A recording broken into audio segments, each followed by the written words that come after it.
Hey, I'm going to try something out. So I got these stencils by Vallejo, and I'm going to give it a go on my Zis Canon. Alright, so I just put a little bit of camouflage on.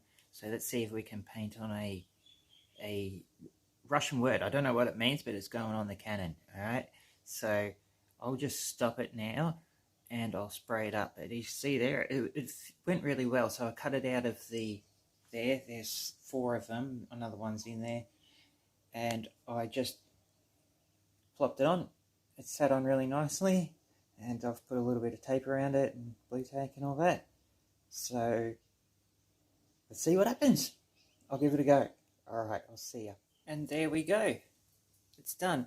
I made a mistake on the B. I accidentally had a finger twitch when I was putting on the paint, and I just absolutely drowned it. And I knew when I did it that it was going to have a little bit of a mess up on the B and the O at the end. But it worked well. I'm going to get some more of them. And yeah, you just take it off.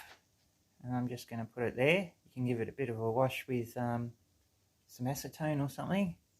But I might just let that dry and yeah, just wipe it down a bit later. And we'll make a package for it, so I might just put it in some baggies or something. But yeah, it works a treat, so you can reuse them and all that. That's really cool, isn't it? Instead of putting on decals. Yeah, sweet. Came up good. Alright, well, I'm going to continue on. The camo looks alright as well, so we'll get cracking on with that. I might let it dry for a bit, and I'll be able to fix the B up. But, you know, that adds a bit of character to it. I suppose, you know, like, you know, the guys painting it made a mistake or something with their thing, like I did.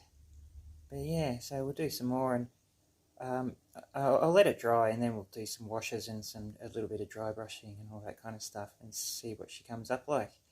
Alright, thanks. I'll see you soon.